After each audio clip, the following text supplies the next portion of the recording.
Hey, what's up guys, Arava here, and welcome back to my F1 Road to Glory series for 2019 for Season 2 here at the Monaco Grand Prix. Last time out at the Spanish GP, we got to the first downforce heavy circuit of the season, and it was safe to say we got a little bit found out and had our pants pulled down. Try to switch it to the outside there, but then my confidence gets the better of me. I forget I'm in a Williams car, and the rear end goes snap, and we have to take to some very interesting racing lines, I must say, to try and keep it in a straight line. And now we come to the Monaco Grand Prix. Yes, another downforce heavy circuit, but the driver can make a difference, and I'm hoping I can be the difference today. But it's just unfortunate that once again my engineering team aren't the people making the difference, because surprise surprise, another part has failed on the car, and then a bit of R&D is yet to come to the car when we purchased last episode. And what did I say at the end of last episode specifically about this? And purchase a weight redistribution. I can't wait for that one to fail at Monaco. I really can't. I'm gonna use this exact audio clip next episode when we do meet the screen and it has failed. I'm telling you now, future Arav, you're using this clip. I know you are, because it's just true. The part's gonna fail, isn't it? Yeah. So yeah, I was totally correct. So I was actually saying that as an outro last episode and thinking, this is probably not actually going to be it. I'm not going to be able to use this. Lo and behold, I was actually able to use that clip as it was intended to, as I was saying it. What's the phrase? When it rains, it pours. It certainly is going to be pouring, because we've got rain forecast for the race at Monaco. So, great! So this race just became a lot harder for us in terms of making any overtaking. It already is very hard to overtake at Monaco anyway on F1 2019 compared to previous games. But with the rain now, that's going to be quite difficult. We still do move up the order a little bit on the R&D chart, you can see. But frustrating now that it just seems to be a pattern now that because we don't have any quality controls or anything on the department, any upgrade we purchase, any minor upgrade, we may as well not even have the contract that says that upgrade's going to come in 1 week's time. It may as well be 2, because we're having to wait 2 weeks every time to repurchase it. And if that wasn't bad enough, everything I've just said wasn't bad enough, we've also got to change the gearbox because it's too worn out, and we're going to lose gears probably in the race if I don't change it. So no matter where we qualify, we're going to get a 5-place grid penalty. So as you can see, everything is going swimmingly well. Let's just get into qualifying then and try and see how we can do on a dry Monaco track at least before we get the absolute depression of the rain coming down on Sunday. And at the moment, trying to keep up with Hamilton, doing okay through the hairpin up into P12 briefly, but you can see there the grid is quite close actually from P12 to P19, so this might be quite fine. But as we go through Raskas there, we're actually up into P9, P7 maybe, as we go through the engine power trying to help us through up into a very lofty P5 across the line. P7 it is. Excellent lap. We're really pleased. And for once in his goddamn life, Jeff is actually happy for me and actually has an expected reaction to where we've come on the grid order. P7, that's amazing for us in the Williams car. And Kubica, once again, I'm left wondering, is he even trying really? 1.4 off the pace. The car definitely has more downforce than he's driving around with. I suggest he's probably driving with the lowest downforce settings by that suggestion, because I kicked everything up on the setup basically to max downforce. We've got the engine for it, so it may as well. But yet again, left disappointed then by my teammate. But nothing's really changed. That's been the exact same for all, what's it, 25, 6 episodes of the entire series, if you include Season 1. It's always been the case there. But here we go then. It's a dull, gloomy looking Monaco, and that is very much a sign of my mood later on in this Grand Prix. I think light rain here, it's going to be quite tricky. No heroics into Sandoval, please. We're in amongst the pack and just need to stay in one piece. Oh, I forgot he said that. I forgot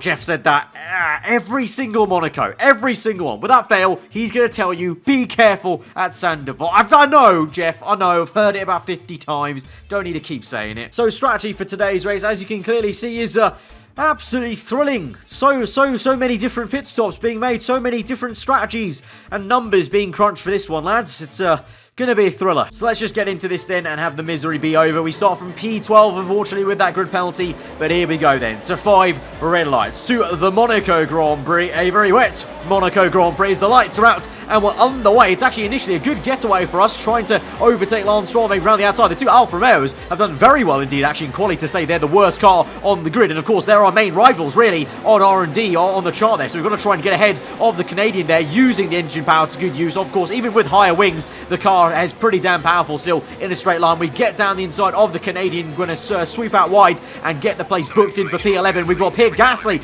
out of the Grand Prix, and that is going to call out the safety car. And so I'm counting my blessings, because that is 2 less laps I have to do of this godforsaken track in light rain. Thank you very much, Pierre Gasly. Thank you very much, lad. And so with that, we move on to the end of lap number 3, on to lap number 4. Verstappen deciding to brake check us a little bit there. Naughty. He's in P10. He's clearly pissed off at being so low in a Red Bull. But, mate, stop trying to take your salt out on me and taking me out of this GP here. I know you don't expect a Williams to be trying to overtake you, but that's just the way things have worked out here. I don't know either. But here we go, on towards lap number 4. Green flags are going, and we might even have a good chance at Verstappen. You know, he's not looking too quick in the corners, and out the corners. Our car obviously has the power for it, so I think we can try and catch him napping a little bit somewhere, maybe in sector 1 or even sector 3, as we make the dive to maybe to Raskas. Of course, that infamous Raskas dive one, maybe that might be the motive for us today, but also trying to survive the circuit. You can see as the rear end steps out a little bit, and we just have to try and avoid the walls. One little tap, and I'm sure the front wing's going to go flying off there, so that's also another task for us today. But as we move through onto lap number 5, getting a bit impatient here with Verstappen here, as we run up the hill. I think it's time at some point to make the dive. I think if we're not going to make it into Casino Square, maybe into Mirabeau, perhaps. You can see we actually are keeping up with Verstappen as we run a little bit wide. The dirty air kicks in as the grip gets away from us, as the car to aquaplanes a tad as we go down the gears. But into Mirabeau, unable to make it work. Little tap on the wall, lucky not to have any breakage there. But we're just going to send it now down the inside, to us. I got fed up of waiting behind Verstappen, and that's really awkward.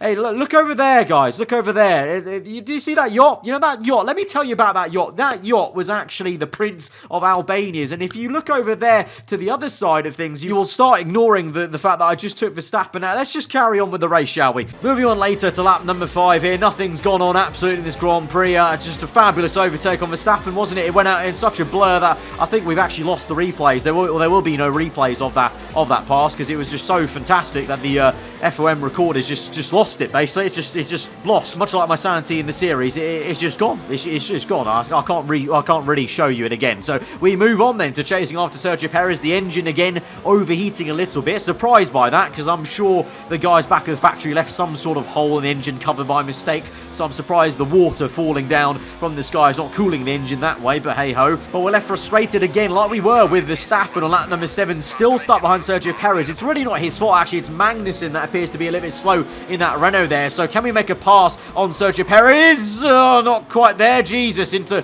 Raskas there. Perez nearly brake checking us and nearly breaking a little bit of our front wing. I'm sure we actually tapped him a little bit there, so we got off very, very lucky indeed. But we now move on to lap number 9 then, 2 laps later. So another 4, it's been 4 laps being stuck behind Sergio Perez and Magnussen. At some point, something's got to give. I think we've just got to send it again, pretty much. I think Raskas again might be the motive here, just hopefully not this time hitting Perez's rear end, instead maybe making a move on the outside or the inside there, doing that infamous pass I love to do on the F1 games. We get a great run and definitely did not cut the corner there as we go around the outside of Sergio Perez, and Perez hits the wall and he tries to take us out there. Clearly salty that we were even trying the overtake in a Williams car, and he takes himself out to try and take us out, and it hasn't worked out for him, sir, and we're up into P9 then. But I don't know what it is with all these cars around us. They're just it looks like they're the ones made out of PVA glue and paper mache at this point, it would seem. It looks like the Williams car is actually solid as a tank this episode for some reason, and so we go through and chase after Magnussen now in the Renault. Again though, lap number 11, and finding it tricky to find a way past straight away once we catch up to him, so we're going to have to try once more and psych ourselves up, try and suss out where we can make the move potentially. You can see there, green first sector. When we're in clean air, the car's actually not going too badly. It's just really the fact we have to go slower and kind of not hit the cars ahead of us, of course, that is causing issues here today. But the impatience is getting the better of me as we move on to lap number 12. So as we wind through the tunnel exit there, we're going to make a massive Kevin Magnussen dive bomb, I guess, on Kevin Magnussen. Get very rude indeed, give him a taste of his own medicine. We make a little bit of contact on the side pod region. He stays ahead, so unfortunately that move has not worked out. But to be fair to him, at least he didn't crash out the Grand Prix this time. So he's lucky, to be honest, because it seems like our car is attracting danger this episode. So he lives to fight another day as we go through the Simpul section. Perhaps maybe into Raskas, I don't know. The the car is looking quite good through the exit of these last few corners, so we just try and get the nose turned in first gear, right up the gearbox, pretty much almost pushing him through there. So this is very surprising to see. Looks like we do have some good pace there, trying to wind up the car and Rich Mix and overtake Moped's not going to work out this lap here. On lap number 13, Magnussen places his car very nicely into turn 1 and just defends that position. So we move onto the end of that lap, onto lap number 14, same place here, but perhaps maybe getting a better run this time. We try and line up our car a little bit better on the left-hand side. They're trying to get a nice sweeping move and exit off turn 1. We could make a pass up the hill potentially there. Here we go. Rich Mix going hot lap mode, get the power down as early as we can, building the speed in 5th gear, and we're just going to go for it to the inside there into Casino Square. And surprisingly, look at that. What a move here, and what a battle we're having with Kevin Magnussen side by side. Still, it's such fine margins. You can fit a piece of paper between the two of us here. This is great racing at Monaco. I've never seen stuff like it. This is all inspiring. Such respect, such a... he's crashed out of the Grand Prix. Not so much for that. We got the position though. We're up into P8. Hallelujah there. Goodbye. Good night. See you later. As you can clearly see here, wonderful, wonderful driving from myself there to give him all the room in the world. And then Magnussen, he's just got it wrong, hasn't he? He should have realised where his rear right was. He just didn't know where it was. Only the best drivers know where their rear right tyre is in these certain situations, and he did not. And so we watch on for that beautiful, majestic, almost toothpaste-like looking car on wheels go through into P8. And at this point, you're thinking, Arif, what amazing action have we got coming for the rest of this Monaco Grand Prix? Well, nothing. Nothing at all, because it's Monaco, and we are miles off from the next car, and really any will to live, to be honest. And so we come through on lap number 20. P8 it will be then at the end of it. Unfortunately, McLaren will get a decent haul of points on us today, which is unfortunate. But the big thing is we've survived the Monaco Grand Prix. We got through to the end. We've got points. 3 other people crashed out this GP whilst they're racing us, and that is all their fault, clearly. There's no other way about it. It was all their fault, and we're the real victor today. What great driving. Great drive, great drive. We're really happy with that performance. And as you can hear, Jeff clearly agrees with me. He thought that was a brilliant drive. Compared to the lofty heights we were at previous episodes, no, those are just okay drives, pick up rubber or whatever, but that was a sensational drive. Amazing performance out there. I'm sure you're pretty happy with that. You gained a lot of positions during the race, didn't you? Yeah, no, we gained a lot of positions, Claire. I think it's a testament to our car sticking to the road, being really a solid rock whilst others disintegrating in front of our eyes, really, left, right and centre. You're beating all expectations. Would you say we all underestimated you? Yeah, you did underestimate us, but I think we underestimated ourselves today because the durability was simply just such a shock. Like, we're surprised we weren't out of the Grand Prix after lap number 1. Do you have any comments about the collisions? Collisions? I don't actually know what that word it... Do you know what that word... No, do you know what that... No? Okay, I don't actually know what that word is, so I'm going to decline to answer at this moment in time. Thank you very much. Things looked close between you and your rival for a bit, but you came out on top, didn't you? Things looked close between you and your rival for a bit. Things looked close between you and your rival for a bit. Things look close between you and your rival for a bit. Oh, nice one, Claire. Nice to see you blazed up before this interview once again. Close between me and Robert Kubica. That is a funny joke, Claire. That is a funny one. You props to that one. Props for that. Appreciate your time. So in the end, quite astonishingly, Carlos Sainz managed to get P3 in his McLaren. P3. So McLaren have really whooped our ass today because Norris also finished ahead of us. So McLaren now are cleanly ahead of us once more for P4. So this burning, bitter rivalry, this stupid little orange team with a blue stripe painted on it lives on, and we will continue to battle for P4 and the best of the rest mantle of the midfield. But we go on to the end of this episode then. We do get a bonus for the contract for qualifying 16th or above, so at least that wasn't as embarrassing as the score 1 point contract objective is last time. So of course we're going to go ahead and repurchase the chassis upgrade, and like the clown I am, I'm going to go ahead and purchase some other upgrades, thinking that they'll come in for next episode. So we'll go ahead and purchase another weight reduction upgrade, so that will hopefully come in next episode, probably won't, and we'll go ahead and purchase a minor engine power upgrade, because I could have done an air upgrade, but that, you know what, why don't we just drill down and play to our strengths? The car is not good in the corners.